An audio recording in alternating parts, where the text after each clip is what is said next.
Well, former President Donald Trump won New Hampshire's primary on Tuesday by over 11 percentage points, a vote of 54%, defeating former UN Ambassador Nikki Haley, who got 43%.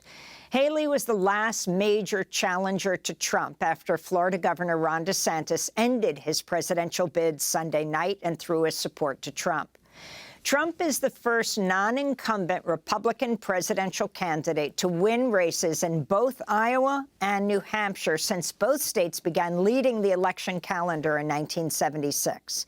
In his victory speech Tuesday, Trump criticized Nikki Haley for losing New Hampshire and vowed he would beat President Biden in November. We've won almost every single poll in the last 3 months against crooked Joe Biden, almost every poll. And she doesn't win those polls. And she doesn't win those. This is not your typical victory speech, but let's not have somebody take a victory when she had a very bad night. She had a very bad night. Nikki Haley will pass on the Nevada caucuses February 8th and put all her efforts and millions of dollars into ad buys for February 24th primary in her home state of South Carolina. In her concession speech last night in New Hampshire, she vowed to continue her campaign. New Hampshire is first in the nation. It is not the last in the nation.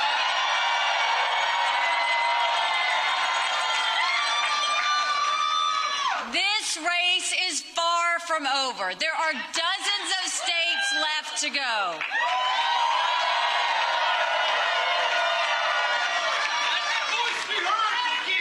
And the next one is my sweet state of South Carolina. On the Democratic side, President Joe Biden won his party's primary, but did so as a write-in candidate. He didn't campaign or appear on the ballot after the Democratic National Committee, supported by Biden, voted to start its primary season next month in South Carolina. New Hampshire state government, controlled by Republicans, would not comply with the DNC's new rules and scheduled the primary for last night. As a result, Biden did not win any delegates from New Hampshire. His final vote count is still being tallied. Congressmember Dean Phillips came second with about 20% of the vote, with Marianne Williamson placing third with about 5%.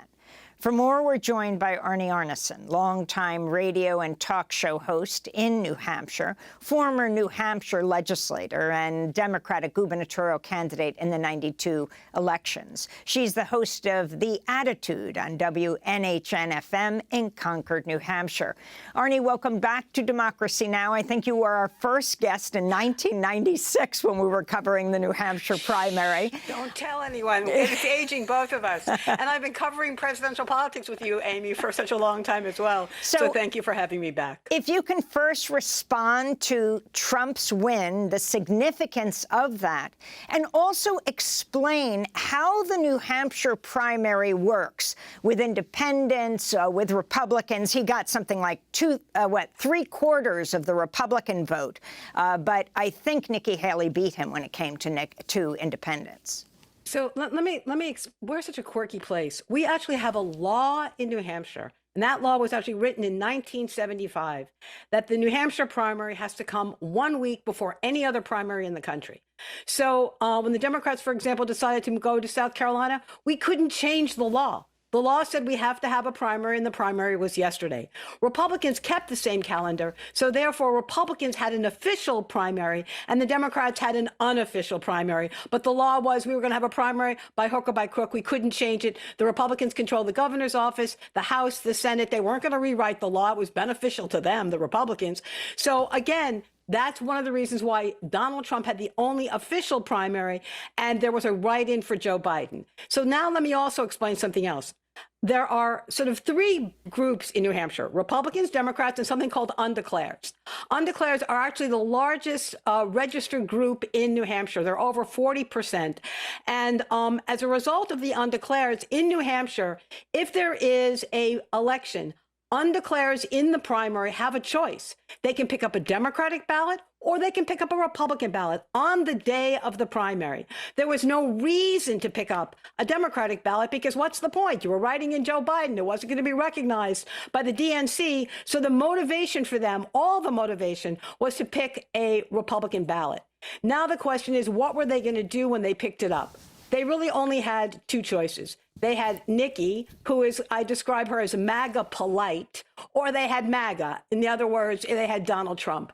And a lot of them basically were sort of, there was no way they could support Donald Trump. There were Republicans maybe, there were conservatives maybe, or even something moderate, but Donald Trump was so offensive to them that there was no way they were going to do it. So Nikki benefited from those undeclareds having nowhere to go on the Democratic side, and the only place they could go to exercise the franchise, for the most part, was on the Republican ballot. And that's one of the reasons why she was so successful with these undeclareds, more moderate voters. And of course, Donald Trump was able to clean up with what? The conservative Republican base, because Republicans today are MAGA Republicans. They're not Republicans, they're MAGA Republicans. She was trying to somehow convince the small number left of more traditional Republicans and then grab those undeclareds and say, now vote for me.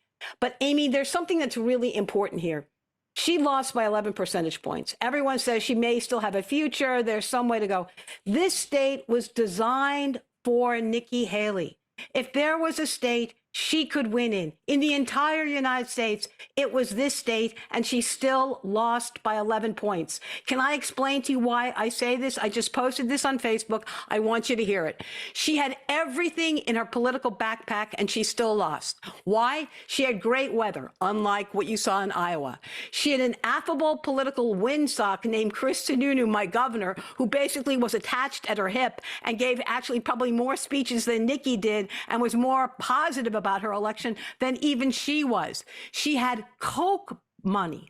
The Koch network decided in December that they were going to pick Nikki to support. So starting in December, they were pouring millions and millions of dollars into her campaign, money she did not have, but they were able to do it. The Americans for Prosperity have been, which is the Koch network, has been operating in New Hampshire for decades. They knew the state. They knew what kind of mailers to do. They knew how to bring people out, and they spent millions on her.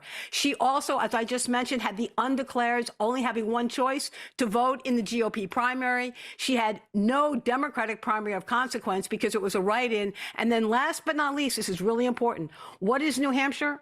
We are a highly educated, rich, white state that doesn't go to church. Okay. I mean, compared to Iowa, we are probably the second least church state in the country. And when you look at all those pieces, Amy, she should have won. She should have won, but she still could not win. What does that tell you? She doesn't have a future. The only future she has isn't whether he's a convicted felon, because even she said she would vote for him if he was the nominee, if he was a convicted felon. She's obviously looking at the fact that he's probably not the healthiest man on the planet, and therefore she wants to be the person second in command in case he falls apart. And if he does, she'll say, look, I've been here, I survived so much, maybe I should be your nominee. Well, Arnie, I wanted to ask you about Joe Biden's role here. You wrote in a piece for the Raw Story that, quote, by attempting to make South Carolina the first in the nation Democratic primary in 2024 was one of the biggest political blunders in your decades-long time in public service. Why do you think that? Okay, so I don't think that New Hampshire should be a prima donna and should be assumed to go first. Let me just say that, okay? I've always said that. But this was not the time to make the switch. And the reason is that in 2028, give it to somebody else. But because it was Donald Trump, because there's such a pervasion of lies, that meant that if it was going to be a Joe Biden, you couldn't cede Iowa, you shouldn't cede New Hampshire to just a Republican conversation that was going to be covered nationally and internationally and over again. It's bad enough that Trump has an echo chamber everywhere.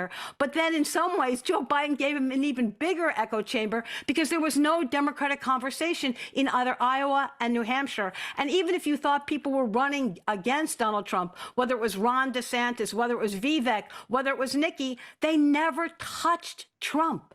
So they all touched Biden. So all the negativity about why they should be the next candidate for the Republicans was not about that they should defeat Trump, is that they were defeating Biden.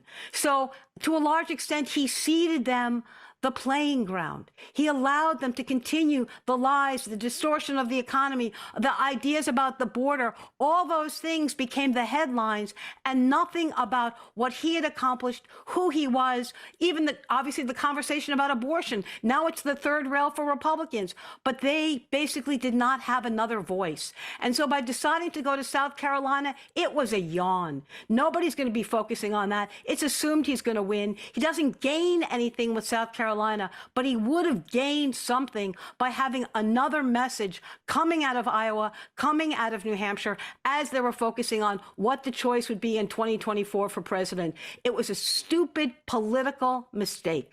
That doesn't mean that we should always be first, but not in 2024 with Trump running for president again. This is a threat to democracy. This is an invitation to fascism. We could look at a country that we will not recognize after the November election. God forbid Trump wins. And what were you able to see in terms of Trump expanding his base in New Hampshire compared to previous elections in which he's run? Did he expand his base?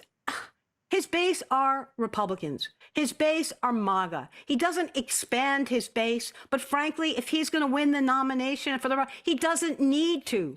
In this state, perhaps he might have needed to, but he couldn't accomplish it. That's part of the problem. I mean, I describe Nikki Haley as democracy light. Why? Because she is one of those individuals that said that actually Joe Biden won in 2020.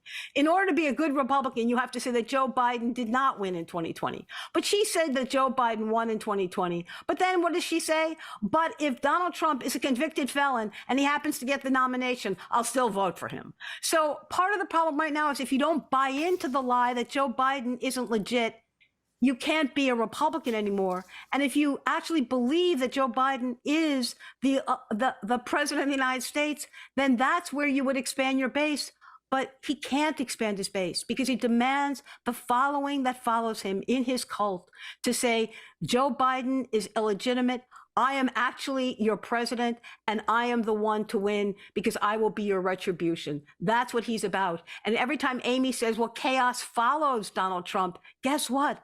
That's what Donald Trump loves. He loves the chaos. He flourishes in the chaos. And when people kept saying, well, he didn't debate, for example, he didn't debate this whole time, Donald Trump. Yes, he did. You know where he debated? He debated in front of judges, and that's what he debated. He loves being in a New York courtroom because he'd rather debate a judge than debate anyone about whether he should be the nominee for president.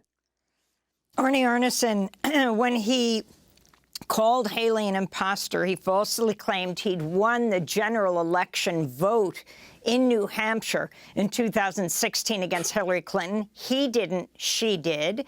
And in 2020 with Joe Biden, he won New Hampshire, Trump didn't, as he continued that lie.